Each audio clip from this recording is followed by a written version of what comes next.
Welcome to the Nerdstalgic podcast with your host, the Ginger Bookworm. Nerdstalgic with the Ginger Bookworm. Nerdstalgic with the Ginger Bookworm. Howdy beans, and welcome back to another exciting episode of the Nerdstalgic podcast with me, your host Luke, the human. Hope you're doing well, hope you're all good, as per usual. So you're probably all wondering and asking the question, Luke, why are we not doing Bioshock 2 today? And my simple answer is, well, I've already given you 2 episodes so far. I did one episode on the book, where I broke down how that book could be a foundation for potential movie, that if Netflix are actually making one, hopefully they would follow the book and use that as a foundation, as a template. Also, I did a long, almost 2-hour long review of the actual first Bioshock video game, talking about everything and anything that I could, my thoughts, my feelings. So those episodes are now up on Spotify and YouTube, so you can go check them out. I really do hope you like them and all that jazz. But I figured I wanted to do something this week that was something that I hadn't done in a long time, and that I've been wanting to watch this movie for quite a while. I've been wanting to watch this movie, to be honest, since I started this series. But I figured I'd do it now, because if I don't do it now, I won't get to probably do it in June, because you've got the Summer Games Fest coming up in June, which you'll have Xbox and PlayStation and all the different sort of companies are going to come out and sort of announce all their new video games and that sort of thing. Again, this year there's no E3. Sadly, E3 has been cancelled. So I'm going to be covering all of the gaming showcases and all that sort of stuff that happens in June. So I won't have time in June. June is all done for gaming completely. So I won't have time to talk about this movie any other time. So I wanted to fit it in now in May. And then hopefully I can get around to Ice Age, Dawn of the Dinosaurs and Rio and all that later on in the year. So I wanted to slide in it because, again, I've been really excited. 2, I'm going to get room for it in June. So it most likely will end up being July. So I wanted to do it now. So before I get into the topic, one thing I do want to say is make sure that you follow me on Twitter at nerdstalgic_pod for updates on everything and anything that I'm doing, playing, watching, and just random bits of nerdy thoughts and things that I tweet on there. Also, if you listen to this on YouTube, don't forget to like, comment, subscribe. That really helps. Also, ring my bell. Next to the subscribe button, there should be a bell. You press that, you get notifications on everything and anything that I post. Anything I upload, something new, you get a notification straight to your phone or to your computer or email even. So don't forget to ring my bell. And if you're watching on YouTube, if you haven't subscribed, please do. It means a lot. As I'm recording this, I'm currently at 77 subscribers, which is insane for me because I never thought I'd ever get past 50. So to reach 77 is incredible. So thank you very much if you have subscribed. So today I'm going to be talking about one of my favourite movies from 2008, which is Dr. Seuss's Horton Hears a Who, by the wonderful people at Blue Sky Studios. For nobody who knows what Blue Sky Studios is, if this is your first episode that you're listening to me, welcome, thank you for joining me. But if you're a current viewer, then you will know that in the past, when I used to do my season 1, and I've done it here with season 2, is I look back at Blue Sky Studios. And what I mean by that is, to give you the long and short of it, Blue Sky Studios was a studio that was under the Fox banner. And they did a lot of movies. They did in total about 13 movies from 2002 all the way to 2019. They're mostly known for making movies like Ice Age, Robots, Rio, Epic, the Peanuts movie, Ferdinand, Spies in Disguise, that sort of thing. But they're mostly known for doing Ice Age. And from 2002 to 2019, as I mentioned, they made 13 films, all varying in quality. People like them, in their own sort of way. And then in 2019, 2020, the Disney merger happened. Disney bought the rights to Fox, which took all their assets, one of the assets being Blue Sky Studios. One of the Blue Sky Studios' last movie was Spies in Disguise. Sadly, that movie didn't do very well, and Disney, being Disney, decided to close shop, shut the gates, and basically liquidate the studio. And all, as far as I'm aware from my research, a lot of the people that worked at Blue Sky was then shoveled off to Disney Animation and Pixar and all the other sort of animated studios that Disney owns. And the reason why I'm looking back at Blue Sky Studios is because it's a cornerstone of my childhood. You know, I grew up watching Ice Age. I grew up loving robots, and to me, they always felt like a animated studio, kind of. And some people will probably disagree with me here, but it feels like in the vein of Studio Ghibli. You know what I mean? Like they they're very rare. They made movies that you didn't see anywhere else. You know, why DreamWorks was off basically doing nothing but Shrek, which don't get me wrong, I love Shrek, but where DreamWorks kind of started off as really, really incredible with the Princess of Egypt and all that, Road to El Dorado, then Shrek came out, and then from Shrek it was just, we're just going to do everything Shrek, Shrek, Shrek, and, you know, don't get me wrong, I love those movies and Kung Fu Panda and all that, but they all just kind of followed one line. Pixar again, they also did fantastic sort of creative, artsy sort of films. But even now they've started to basically follow in the vein of doing the same thing over and over again. Again, Disney was the same and all that jazz. So for me, not DreamWorks, Blue Sky Studios always did something different. You know, even if they were doing Ice Age, and they always felt like they were tried to do something different. You know what I mean? I love them for that. And like I said, they're a cornerstone of my childhood. So I've decided to look back on this studio and to look about their movies and talk about the movies and kind of bring more light to these films. Because obviously everybody knows these films, but you never see anybody talk about them. Movie reviewers or podcasters or YouTubers or whatever, you always see them talk about DreamWorks and Pixar and again Studio Ghibli and all this, but Blue Sky Studios kind of gets put to the wayside. You know, they don't get talked about a lot. So I want to be that guy who comes along and talks about Blue Sky Studios. So that's sort of more of a like introduction to anybody who's new to the channel, new to the podcast, and is wondering what it is and as to why I'm talking about not just this movie but Blue Sky Studios in general. So that's going to give you a sort of a recap. Now, to give you an introduction to the film, today I'm going to be talking about Horton Hears a Who. I love this movie. I absolutely adore it. I remember when I first watched it, I was laughing all the way through. Now, granted, I was, shall we say, and I guess in a way I still am at 25. But at 2008, so how old was I 2008? I was born in 98, so yeah, 10. I was about 10. I was about 10 years old when this movie came out. And again, I loved it. I thought it was fantastic. I thought it was an absolute treat. Reason being is because it was silly. You know, and again, this is the thing I've spoke about many times with Blue Sky Studios films, is the fact of they made films that, yes, were for kids, but there were jokes in them that when you watch them repeatedly as an adult, you notice certain jokes and you notice certain things that characters say or do, and you're like, that's an adult joke. You know what I mean? And I love when movies do this, and like, you know, DreamWorks and Pixar and Disney, they do it themselves. But Blue Sky Studios, it was like they were always on the nose. It was always very cheeky. You know, a lot of things that they came out with was like, especially as an adult, you're watching like, you know, for example, Aunt Fanny. You know what I mean? Like in the UK, yeah, I ain't gonna describe it. In the UK, we all know what a fanny is, but in America, a fanny is a bum, is somebody's butt, you know, bum cheeks and all that. Again, in the UK, it's funnier in the UK than it is in America. But you know, it's one of those things. It's very cheeky, very on the nose. You know, they got Robin Williams in Robots, and you know, I'm sure there was tons and tons of B-roll that they just couldn't use because he probably swore. I don't know. I heard that was a legend when it came to the genie, that there was so much X-rated content that there was no way it would ever get into Aladdin. They should release that cut. I'd be happy to watch the version of Aladdin where genie swears. That'd be fantastic. But I love this movie. You know, there's a line in it, and I will mention it when I get around to the review. But there's a line in this film that I still repeat to myself on my own to this day, and it makes me giggle. And it's a simple line, and it just shows how childish I am. But I don't care because I love these sort of things.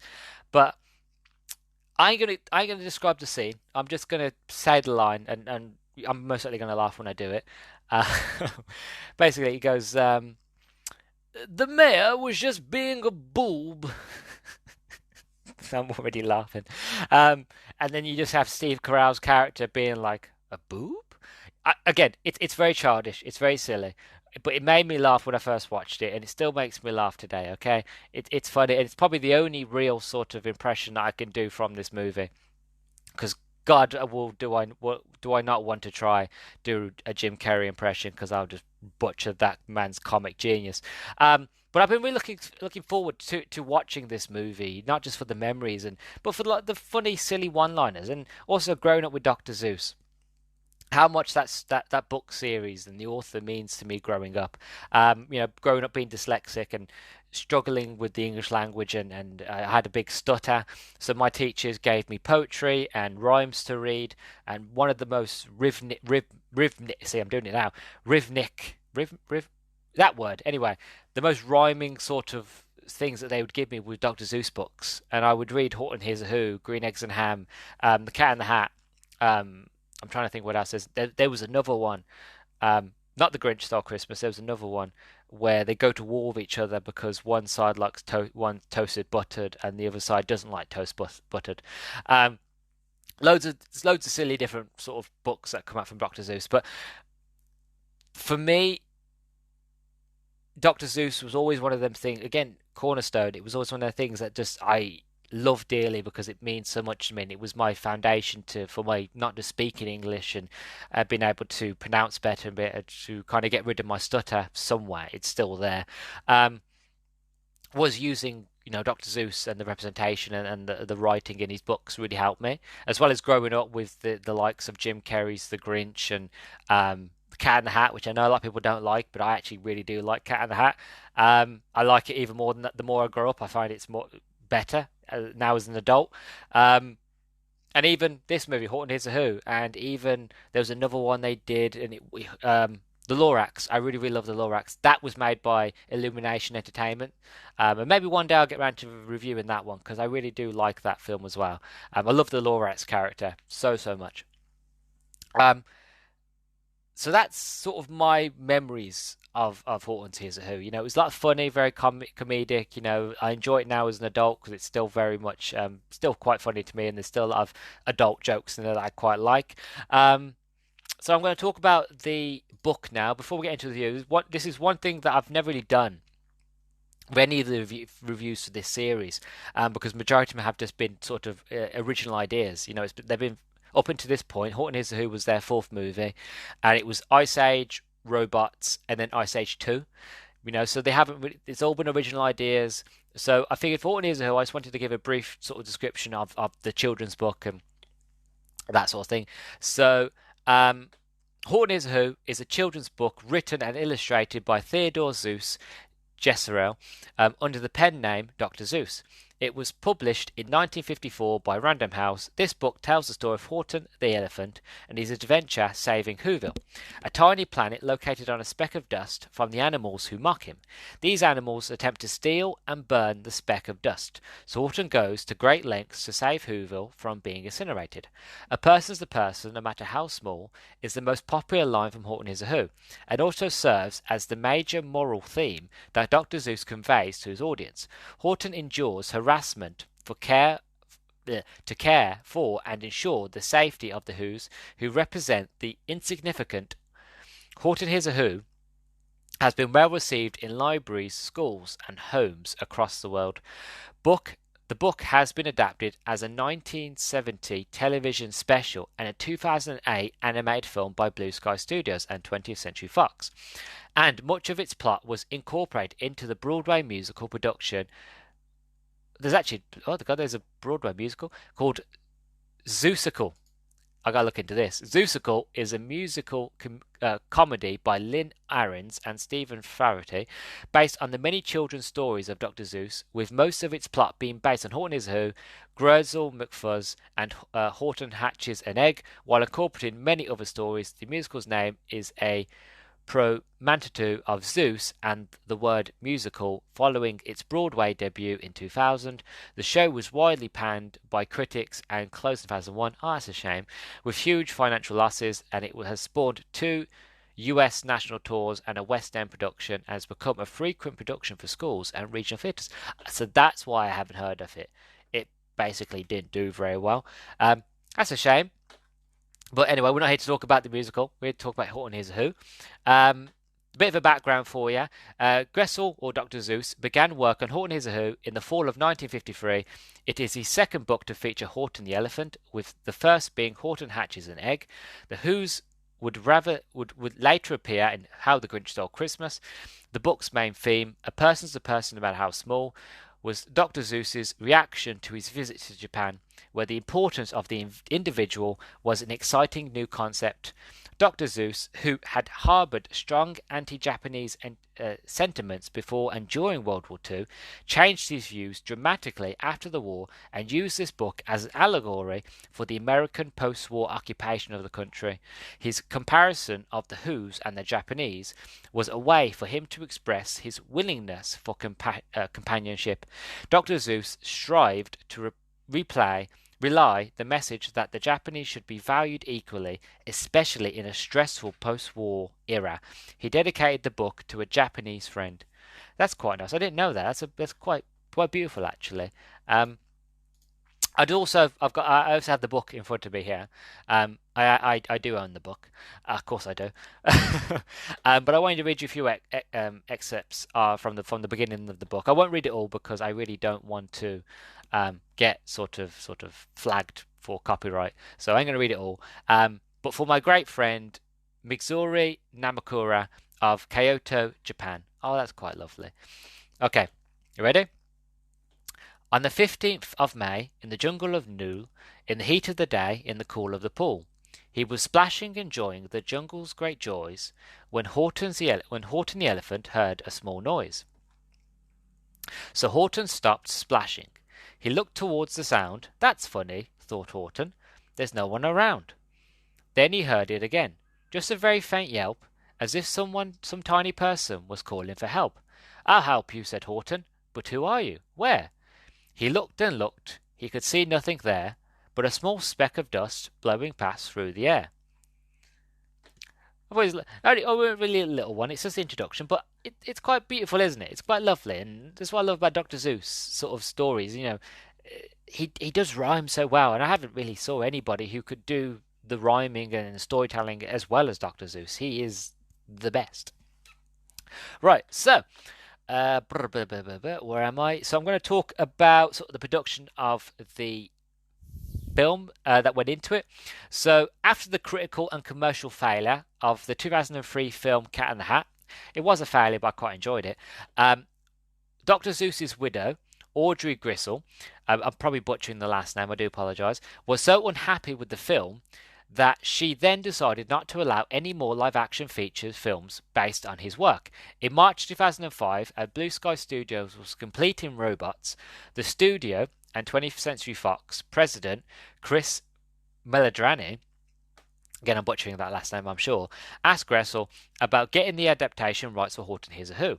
The art director for Robots, Steve Martino, along with story consultant and additional scene director Jimmy Hayward, created a model of protagonist Horton and some animation tests to showcase their design ideas for Gressel, who eventually agreed on a 7-figure deal for both the book and its predecessor, Horton Hatches the Egg. Gressel was credited as a supervising producer and watched production up close, and also gave the directors full access to her late husband's archives, including his original sketches, 3D sculptures, work done for the film, The 5,000 Fingers of Dr. T, 1953, and even mementos Dr. Seuss traded with Chuck Jones during the production of the Grinch TV special for reference in doing the character animation, along with footage of the voice actors performing their lines.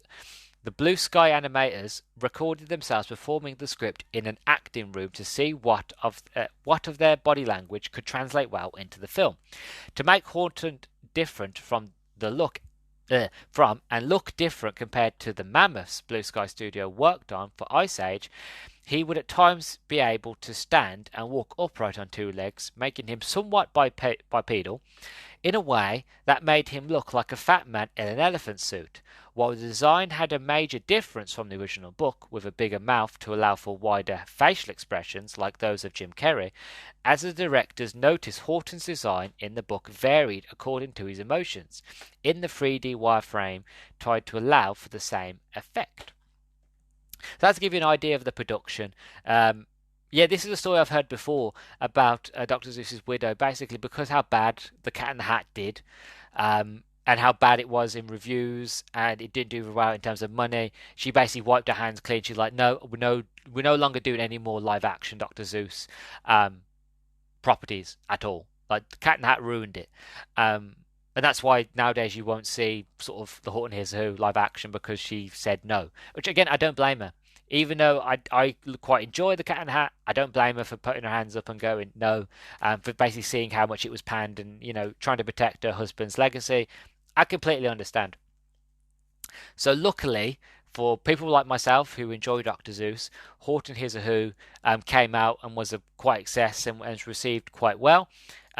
Which means that we managed to get the likes of the Lorax, and then they made a Grinch live action movie, which again I really, really didn't like, mainly because the original live action Grinch with Jim Carrey is perfect, and it didn't need an animated sequel, animated like remake, but they did it because of money. But again, I don't think like it was needed, but we got the Lorax and got Horton Hears a Who, so I'm happy. And also we also got Green Eggs and Ham on Netflix, which if you haven't watched Green Eggs and Ham, please do. Don't be put off because it's Dr. Seuss. Don't be put off because it's kiddie. It's fantastic, incredibly adult, incredibly smart. There's like one episode that is like ripped straight out of Fear and Loathing in Las Vegas. I ain't gonna say anymore, but it's freaking awesome. Love it. Especially if you're a Dr. Seuss fan, or even if you're not, you're going to love it. If you have kids or you don't have kids, you're going to love it. Just watch Green Eggs and Ham on Netflix, both season 1 and season 2. You will. It's got Michael Douglas in it, okay? You'll be in love. Just watch it, please. Anyway, moving on. So, the cast that we have Steve Carell. We've got as Ned MacDonald, who is the mayor of Whoville. You've got Jim Carrey as Horton, Will Arnett as Vlad Vladikoff, Seth Rogen as Morton, Carol Burnett as Kangaroo, Jonah Hill as Tommy, Aisha Fisher as Dr. Mary Lou LaRue, and Jesse McCartney as Jojo. You've got Amy Poehler as Sally O'Malley, Joey King as Katie, Dan Fogler as Yoma Wickers, Selena Gomez as Helga, Jamie Presley as Miss McQuiggan, Joss Flitter as Ruby, Laura Quitz as Jessica. I could go on and on and on. The amount of people that were in this movie. I didn't even know that Dan Fogler was in this film. I love Dan Fogler. He's not in enough films, if you ask me. And to end it all off, just before we get to the actual review, because I know I've been talking for 22 minutes here. I just wanted to mention the Rotten Tomatoes score. Now, before I mention the score, one thing I will say is that Rotten Tomatoes score is fantastic, but never take it as gospel. I've said this multiple times in other reviews, but never take a Rotten Tomatoes score as gospel, simply because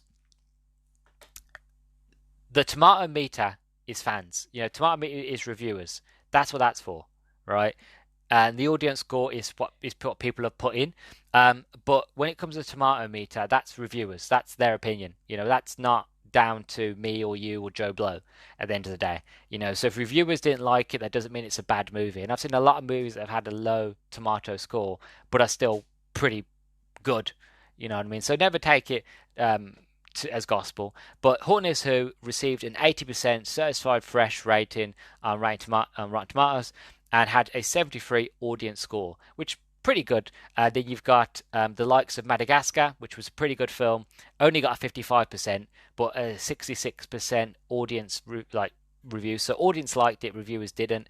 It's the same for the likes of Shrek Forever After. That got 57%, which was classed as rotten. Ice Age and the Dawn of the Dinosaurs only got 46%. But Monsters vs. Aliens, which I love, which is underrated, only got 74% fresh. And Madagascar 2, Escape from Africa, got 64%. So it varies. It always really does. But I just wanted to mention the Rotten Tomato scores why I had it here. Um, but yeah, that's the introduction. I know it's been a bit of a long one, but I wanted to talk more about the production and also give you sort of talking a bit more about the book. If it wasn't for the book part of it, I probably would have been a lot shorter. But it's Dr. Zeus. There's a lot to talk about it, and you have to think this was Blue Sky Studios' first real opportunity to show what they could do with another IP. We've seen what they can do with their own ideas, with their own concepts. Now this is them taking an IP that already exists and translating it from book to film in animation and try their best to see what they could come up with and how well it came out. And my opinion is, as I do with most of my movie reviews, I haven't seen the film yet, which I have, but I haven't rewatched the film yet as recording this. But I'm sure I loved it then. I've loved it since I've watched it recently, and I'm gonna love it now. They did a fantastic job, and yeah. So on to the review of Horton Hears a Who by Blue Sky Studios. Okay, let's get into it, shall we?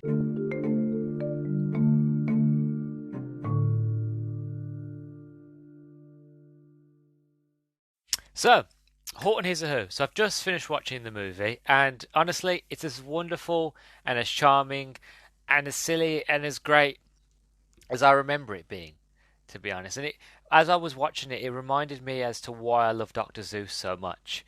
Is because, well, I was actually thinking of this while I was watching the movie. I am, as most people know who listen to my reviews, and if you don't, I'm gonna inform you now. But I'm an avid book reader. I'm a bookaholic.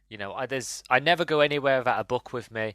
I'm always listening to an audiobook. I've always got some sort of story or event or something like that going on in my head constantly.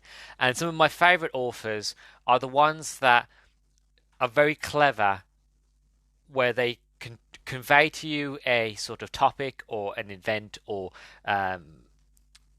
some sort of movement, shall we say, but without actually sort of in your face. For example, I'm a big fan of Terry Pratchett, and I recently read the book Monstrous Regiment. Now, I know I'm here to talk about Horton Hears a Who, and I won't go into this long, but the reason I want to talk about this at the beginning is to kind of reinforce what I bring in later. But as I said, I've read the book Monstrous Regiment, and to kind of give you the rough notes of this book, it's a story about a girl named Polly. It's kind of very much in the vein of Mulan, where her brother goes missing in the army. So she decides to cut her hair short, to act and to pretend to be a man, to join the army, to go look for her brother. Within doing so, in the events of the story, without getting into spoilers, she realizes that the army is not what she thought it would be, and that there are a lot of themes and there are a lot of story beats in the story which kind of make you think in terms of female empowerment, what it means to be a woman, what it means to be a man, and other things like that. It's a wonderful book. It's a hidden gem. But the reason I bring it up is those sort of subliminal messages, those sort of notes and those sort of key points are all laced into that story. But it's in layers. It's done in such a way, it's so clever that you will learning different things. You're learning different causes and events and the struggles that different people go through. You're learning all these different facets without actually being told why you should feel the way they do or why this character feels the way they do. You're learning without being taught. You know what I mean? And it's done perfectly with kids. And I'm not. You could even sit there and say it's subliminal messaging, that it's trying to sort of brainwash you and all that. You could say that, yeah. But I love these sort of writers like Terry Pratchett, like Dr. Seuss, like Douglas Adams, and I can go on and on and on of these fantastic authors that were so clever in how, just in clever in general, but so clever in the way that they conveyed a story and conveyed a sort of topic or event or movement or whatever was going on in the world at the time, and done it in such a way that made you laugh, made you feel, made you think, made you just sit there and go, if you really properly thought about it, there was a lot more to this story than just a few giggles and, British humour. There's a lot more to it. And Dr. Seuss had a fantastic way of doing that with his stories. He had such a fantastic way of conveying to you a thing that he disagreed with. For example, Horton Hears a Who, as I said in the introduction, Horton Hears a Who basically was born out of Dr. Seuss being an anti-Semite, but then going to Japan, seeing what Americans had done to it, see how the rest of the world treated Japan after the war, and seeing that sort of really changed his opinion on the world and how we treat others. And that's where the whole idea of a person's a person, no matter how small, and that sort of thing of like you got to treat everybody equally. But again, when you're a kid, you might not notice that. You just kind of learn the lesson of be good to other people. Don't judge people because something that you can't see and all that sort of thing. So that's why I love Dr. Seuss. It reminded me of how clever it is, and I feel like Blue Sky Studios was a fantastic studio to actually be asked to do this. Because as I've stated in the past reviews, when I reviewed Ice Age, when I reviewed Robots, when I reviewed Ice Age 2, Blue Sky Studios did things subliminally and get told you stories and taught you lessons without you realizing the lessons that you were taught. You know what I mean? Like, for example, Ice Age, Manny learns to change, not to through his emotional sort of journey from losing his family to humans to becoming very cynical, being very sort of grungy, being very much I hate everybody, I hate everything, I'm on my own, I'm the lone survivor and all that, to meeting Diego, meeting Sid, meeting the baby, and kind of his opinion changes. So by the time he gets to the end of the movie, he is now he's got his herd again, he's got his friends, he's got his new family, and also he's changed his mind on humans. And it teaches you that the trauma of your past should not affect who you become in the future. You know what I mean? Same thing with robots. You can shine no matter what you're made of. Don't judge others. Help other people. Be there for others. If you have the ability to help, help. You know what I mean? Don't just forget about people. Push people to the curb. If you see somebody in need, see a need, fill a need. These different subtexts. Again, you could happily sit and watch Robots and Ice Age and not see any of this. But it's not until you properly sit down and you listen and you look and you visually see what they're trying to convey to you that you notice these things, right? And it's not just Blue Sky. DreamWorks have done it, Pixar, Disney. All movies and animated studios have been doing these for a long, long time. But specifically, Blue Sky was perfect for Dr. Seuss because they had always been doing it. Dr. Seuss, his lifeblood with all these stories was to sort of retell events of history, but in a way that kids will understand and to teach kids a lesson. You know what I mean? So that's one thing I wanted to mention, was the fact of Blue Sky was a fantastic choice for this movie because of that. And that moves me on to pretty much, I forgot how beautiful this movie was. It was 2008, animation was getting better, and obviously Blue Sky, from watching them from Ice Age, where everything looked a bit sort of waxy. Don't get me wrong, it still looked amazing for the time, but when you watch it now and everything looks very waxy, then you got robots and everything looks better and more beautiful. That's because the whole organic and non-organic, whereas it's easier to make things look gorgeous when they're not flesh, when it's not meant to look like realistic. You know what I mean? When it looks like metal, you can play around and do more things with the effects and visuals. Whereas when you're trying to do something that's furry or meant to be somewhat humanoid or like an animal sort of thing, it looks somewhat janky. You know what I mean? So going through the idea of pushing their engine or their technology they used and doing something that was in the vein of Dr. Seuss works perfectly. And it does. Blue Sky has managed to take the book and take the page and translate it perfectly to screen. For this being their first license-based project, because again, before this, they just did Ice Age and Robots. That's all they were known for. That's all they'd done. They hadn't really cut their teeth on a license-based project.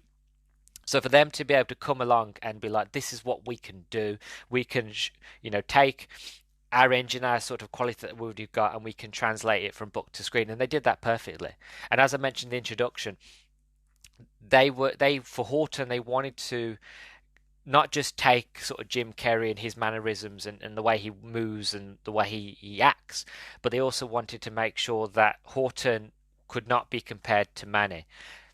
So they pretty much took Horton and they made him more bipedal, so he could stand up on two legs. That he had more versatility. Like, yes, he was still an elephant, but he could still be very nimble and very sort of moving around, as well as sort of taking the style from Dr. Seuss's illustrations, Dr. Seuss's world, and really convey like this is a book to screen adaptation and done perfectly, and they do it really really well. And there are many moments where like, because again I've got a copy of the book, where you'd look at the pages of the book and then you'd look at the screen, but they've done that so well. And it's the reason why I love the live action, and I even like the animated versions of Dr. Seuss's stories, because Dr. Seuss's world is wacky. It's crazy. I love how the ingenuity of it, where like you've got simple things of like, let's not build wheels, let's just have a wheel made out of hands, and that makes sense. In this world, it does. Like instead of making a sort of basket where people and put a balloon on it, let's just get a bucket and get a umbrella and then point it in the wind and go. It all makes sense in this world, and I love it. And that's what I think I've always loved about Dr. Seuss, is that it's wacky, it's crazy, it's zany, it's silly.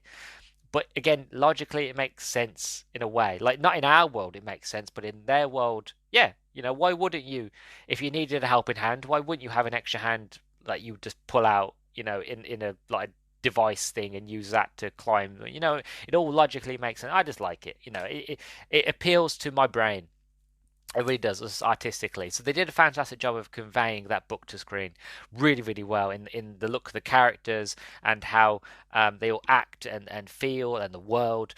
It all just, trying to imagine me as a 10-year-old and any kids watching at the time, how best, if you hadn't read anything by Dr. Seuss, how best to convey how this world looks and how this world feels. And they do a great job of that. And it would. And even if I hadn't already read Dr. Seuss, I would have happily gone, you know what?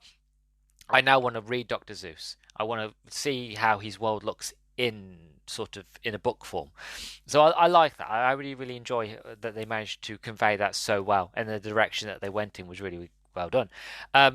Also, Jim Carrey's run as Horton, for me, felt akin to Robin Williams' sort of Genie, where with Robin Williams, when they did the Genie, I've seen a few documentaries on it, where they tried their best to, whenever somebody does voice work, whenever anybody does voice acting, that you're always mostly being recorded, and that's so that the animators can look how you pronounce a word or look how you act out a certain scene, and then they try to translate into the animation so that the action, so if you're out of breath while you're doing a certain scene, and however the actor looks, that's how the character in the movie should look. You know what I mean? So it's something they've always done. With Robin Williams, they tried their best. He's very sporadic. He's very erratic. It was always hard to kind of keep up with him, and it's one of those things where they just went ham with the genie, and they just made loads of different sort of variations of how he would move, how he would look, and obviously with Robin Williams kept changing character, and one moment he was him, then he was the genie, then he was Jack Nicholson, and it must have been a nightmare to keep up. And it reminded me of that when I was watching this again with Jim Carrey, because again he's a loon. He's hilarious, but he's mad. He's crazy. He's erratic. He's sporadic. He's never sits still. He is a quintessential clown in a good way. I don't mean it in a bad way. Like, he is a quintessential clown. He's the funny man. And with all the voices in the movie, like, there are moments that, granted, yes, I know Horton is an elephant, and I'm not saying Jim Carrey looks like an elephant, right? But there are moments where you look at it, and you can see the Jim Carrey mannerisms in Horton's face, or the way his eyes work, or times where Jim Carrey would change his voice. And how, for example, there's a moment in the film where Jim Carrey just goes off, Horton, should I say, goes off, and then he's pretending he's having a fight in a pub, and he turns into like I was going to say sort of Manhattan, sort of Irish, sort of boxer, and he changes his head, changes his ears, and his ears. I think it's fantastic how they use Horton's ears to change, like if he's wearing a hat, and they make like little feather hats, and then he can have like a little sort of duster, sort of what they called now, sort of the Peaky Blinders sort of cap, sort of hat on, and then he's doing fighting. And I loved how they used Horton's big ears in that way, and it also best to convey the sporadicalism, if that's a word, of Jim Carrey's sort of way, his mannerisms and the way he moves. So I think they did a perfect job of that, and I just love the animations in this movie. There's even a part in this film where they have this whole sort of Studio Ghibli sort of anime section, and it's fantastic. And as I was watching that section, I was like, I want to see Studio Ghibli do a Horton Hears a Who. You know what I mean? I want to see their version of a Dr. Seuss story. what would that look like? How would that feel? And I'm just thinking about it now, like their art style and how each one of their movies are different, how perfect it would work. You know what I mean? Like I'm currently watching through the Studio Ghibli movies, and I'm just adoring all of them because I've never watched any of them before. So that's like a new thing for me that I'm really getting into. But yeah, just to think what they could do with it's wonderful. Like imagine Illumination Studios. I was going to say Imagination Studios. Illumination Studios now kind of have the mantle of Dr. Zeus. And I will look into the Lorax. That's something that I really want to look into because I love the Lorax. I've got a lot to say about the Lorax, not just the film, but the Lorax character in general. It's one of my favorite fictional characters of all time. Um, but also, you know, the way that they use their style, which still feels the same. Like you could easily, like, it's. I'm trying the best way to explain it. You take Blue Sky Studios, the way they animate, and you take Illumination. I'm not saying they're one and the same, but how the world of Dr. Zeus looks and feels. It feels like you could take, you know, these two different studio projects, the Lorax and Horton Hears a Who, and you could put them together and they would still feel like they're in the same world because obviously the characters all look the same because they have to. But it's the animation that just works so well that you could easily watch Horton Hears a Who and then the Lorax and not know that it was two different studios doing them. You know, and that's just the power of animation, but also the wonderful world of Dr. Zeus. But yeah, I, I just fell back in love with Dr. Zeus from watching this movie. It was better than I thought it was going to be. And I love coming back to looking at Blue Sky Studios because every time I watch one of their movies, and you've probably noticed whenever I do any of these Remembering Blue Sky movie reviews, is I always get not just nostalgia, but I also get that feel of home. I get that feel of comfortability because you know, granted, I grew up with Aardman, I grew up with Pixar. I was very lucky to kind of be grew up in sort of the Renaissance age of Disney with like Emperor's New Groove and Treasure Planet Atlantis and all those sort of movies. I was lucky to grow up sort of that generation. But Blue Sky Studios, they always just felt homely. You know what I mean? They always just had a feeling of welcome back. You know, and for the nostalgia side of me, it just feels good. And the way that they used to convey stories, or that they would take stories and do it in a certain way, just feels good to me. I don't know what it is. They just deaf movies speak more to me, my brain and my logic and the way I think than most of animated studios do. They don't just appease my mind, but they appease my visual. They appease my sense of personality, of you know, my comedy, my humor, my logic, the way I think, the way I feel, the way I perceive the world. And they just had a very clever way of telling stories. Now, granted, and I've said this a few times, granted, I'll admit they went a bit too far with the Ice Age movies, and we'll get to those, and I can't wait to get to those because you know it'd be fun to go back to some of those movies because I haven't seen those movies as much as I've seen these sort of early films, mainly out of choice, really, not because they weren't on TV, mainly because I just decided not to. Um, but yeah, Blue Sky. I don't know. Every time I come back to this series, it's like putting on old pair of shoes or an old coat. It just feels right, you know. It's a shame they're gone, and I know I always say that it generally is because they took the world of Doctor Zeus, they made it their own, but they also was faithful to the source material. They were faithful to the license. They were faithful to everything. You know, they made it their own, but they also knew what they had to do, and they did it well. You know, sadly, I've never read the sequel book to Horton Hears a Who. Horton, I think, hatches an egg. I've never read it. I don't know the story to it. Obviously, as I said in the introduction, there was a plan to do the two Horton movies. I'm not really sure as to why the second movie didn't go through. Maybe this one didn't make enough money, or uh, the sort of the lady that Dr. Zeus's widow, maybe she decided she didn't want to do it. Maybe she wanted to go in a different direction. There's many different things. I don't know the full story, but I'm glad we only got one in a way. Like I would have liked to see what they do more. Like I would have liked to see them have their way at Green Eggs and Ham. Which again, if you haven't watched Green Eggs and Ham on Netflix, I know it's an introduction. go watch it. It's fantastic. It's not just for kids. There are so many adult jokes in it. It's fantastic. And it's got Michael Douglas in it, and you can't go wrong with Michael Douglas. But yeah, where was I going with this? There was a point. There was a point, and I think I've lost it. Hold on. Uh, oh yeah, I would have liked to see what they did more, but at the same stage, I am happy that they only got one shot at it because they put their all into that one shot, and they gave it their all, and it all worked. And I can't wait till we get to the Peanuts movie, because the Peanuts movie, again, Charlie Brown, Peanuts. I live in the UK. It's not really a thing here. Like, it's known about, but it's not as big as it is in America, right? So I had a vague knowledge of what the Peanuts movie was, and then when I finally watched the Peanuts movie, that was done by them a couple of years later.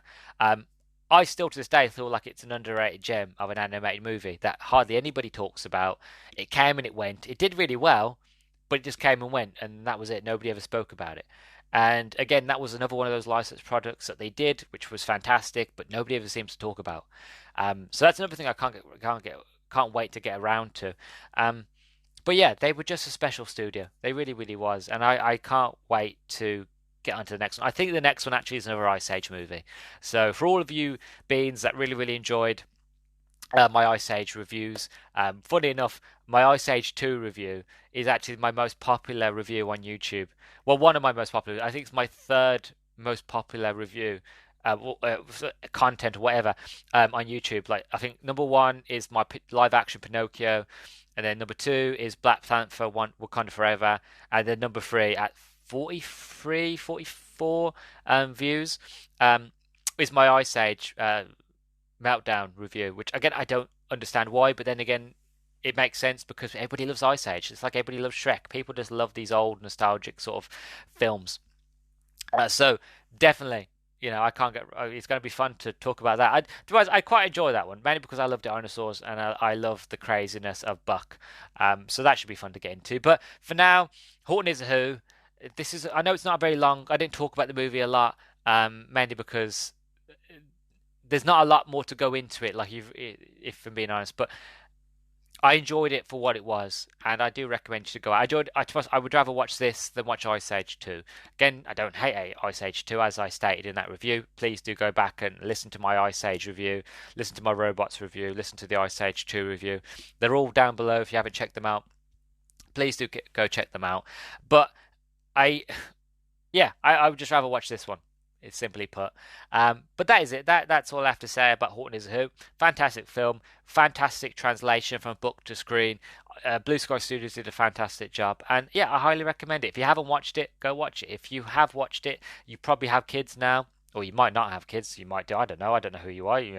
I don't want to sort of assume, because if you if you assume you're making an ass out of you and I, or you and me, or something like that. My dad. It's one of my old dads. My dad's saying, I've never understood when he says it. Anyway, the point is, if you haven't watched it, or it's been a long time since you've watched it, definitely go out and watch Horton Hears a Who. You will enjoy it. It is a fun time. There's stuff in there for adults. There's stuff in there for kids. The underlying sort of meaning and topic is done well, as you would figure from Dr. Zeus, but also well in a movie sort of standpoint. A person's the person, about how small. Don't judge people. Don't be mean to people. Look out for others. Listen to people. Just be a good person. Really, that's the staple. That's the overarching staple of it. Be there for everybody and just do what you can to be a good person. And if you can do that, you'll have an easy and better life.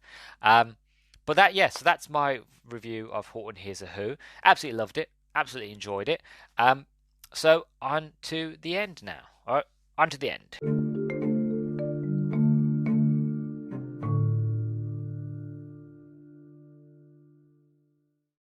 So here we are at the end. Thank you very much for sticking me to the very end. It means the world to me. Because it means you enjoyed it. Well, I hope you enjoyed it. Or otherwise, you've forgotten and you listen to this in the background and you're not even in the room. I'm just talking to myself at the moment. If I am, hello, dead air. Hello, the ghost in your bedroom. How you doing? How's the ghoul? Anyway, I'm being a bit weird. I'm in a good mood, as you can tell. But yeah, so that was my Horton Hears a Who review. As you can tell, I really, really love Dr. Seuss. I'm a big fan of Dr. Seuss's work and his writings, and I'm a big fan of Blue Sky Studios and their animation, and just Horton Hears a Who. It's a fantastic film. It's great for all ages. It's real joy. So thank you very much for sticking me to the end. If you want to see more things that I talk about, you want to be updated of whenever what topic I'm gonna look at, or if what I'm playing, what I'm watching, what I'm reading, all that jazz. Follow me on Twitter at the Nerdstalgic_pod for updates and everything that I'm doing. Also, you can find this podcast on Spotify. You can find me on Anchor. You can find me on Google Podcasts, Amazon Music Podcasts. Also, you can find me on Audible. Just go into Audible, type in my podcast in the search bar, you find me there. Also, if you listen to this on YouTube, don't forget to give me a like, comment, and subscribe and share, to ring my bell, and then to subscribe. But most importantly, subscribe and ring my bell, because if you ring my bell, you get notifications of when I upload an episode. So how I tend to do it is that I will release an episode on Spotify on the Saturday, and then I upload that episode onto YouTube the following day on the Sunday. So that's that's how that works. Also, if you listen to this on Spotify, don't forget to give me a rating, 1 to 5 stars. If you go to my profile on Spotify, there'll be a little star thing underneath. If you click on that, you get a choice between 1 to 5 stars. 5 stars, best thing you ever heard in your life. You too love Dr. Seuss and you think he's just as amazing as I do. Or 1 star, you completely disagree. You don't like Dr. Seuss. You never liked him. You get too tongue tied and you just like, I don't like words. Whatever you feel like is fair. 1 to 5 stars. Please do let me know. It really, really helps. It helps me go up the algorithm playlist, however. I don't know how Spotify works. I really don't understand it, but that's just how it works. The better ratings, the more you're seen. So, yeah, so that's basically it, really, from me. I'm going to end now, because otherwise I'm going to sit here and waffle on for a bit too longer. So I'm just going to say thank you ever so much for listening to the Nerdstalgic podcast. I've been Luke, your host. It's an absolute pleasure for your time and for you to listen to me. And I hope to catch you in the next one. All right. Bye-bye.